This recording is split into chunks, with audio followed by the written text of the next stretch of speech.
রংপুরের বেগম রোকেয়া বিশ্ববিদ্যালয়ে ভিসি না থাকায় ভেঙে পড়েছে একাডেমিক ও প্রশাসনিক কার্যক্রম। শ্রেণী ও পরীক্ষা কার্যক্রম চালু না থাকায় তৈরি হয়েছে সেশন জটের সংখ্যা। এমন অবস্থায় ভিসি নিয়োগের দাবিতে ২৪ ঘন্টার আলটিমেটাম দিয়েছিলেন শিক্ষার্থীরা। এরপরেও দাবি আদায় না হয় রংপুর ব্লকেট কর্মসূচি দিয়েছেন তারা। শহরের মডার্ন মোড় থেকে বিষয়ে জানাতে আমাদের সঙ্গে যুক্ত হচ্ছেন সহকর্মী মোকাররম হোসাইন। মোকাররম, রংপুরের ব্লকেট কর্মসূচি নিয়ে আপনার কাছে কি তথ্য আছে আমাদেরকে জানাবেন।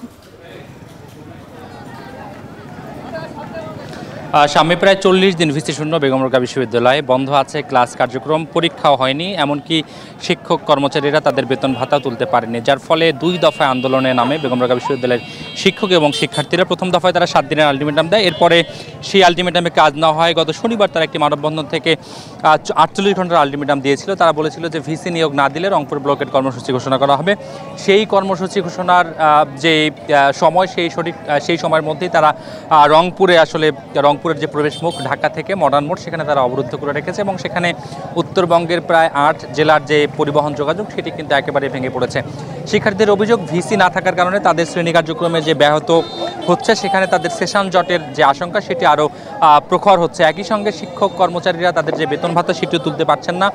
এমনকি যারা পড়াশোনা শেষ করেছেন তারা যে সনদ তুলবেন সেই সনদ তোলার ব্যবস্থাও তাদের নেই, যার ফলে তারা আসলে নানামুখী সমস্যার মধ্যে পড়ছেন। বিশেষ করে চাকরির বাজারে যারা আসলে চাকরির প্রত্যাশী তারা নানান সমস্যার মধ্যে দিন যাপন করছেন। এমন প্রেক্ষিতে তারা দ্রুত ভিসি নিয়োগের দাবি এবং এই একাডেমিক যে কার্যক্রমে অচলাবস্থা রয়েছে সেটি তারা চালু করার দাবি জানিয়েছে।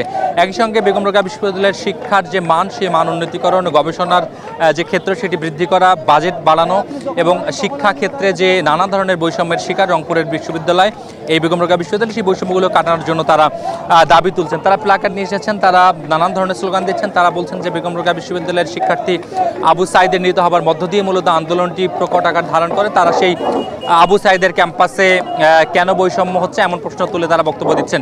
এবং এই যেই রংপুর ব্লকের কর্মসূচি সেটি কিন্তু শুরু হয়েছে বেলা ১১টায়, সেটি ২টা পর্যন্ত চলবে এবং ৮ জেলার যে পরিবহন খাতের যোগাযোগ সেটি ভেঙে পড়েছে এবং পিছনে প্রায় দীর্ঘ যানজটের দেখা দিয়েছে। তারা শিক্ষার্থীরা বলছে যে তারা ২টা পর্যন্ত এখানে অবস্থান করবেন, তারপরে তারা পরবর্তী কর্মসূচি ঘোষণা করবেন। সামনে ছিল এই মুহূর্তে রংপুর থেকে শিক্ষার্থীদের আন্দোলনের সবশেষ খবর।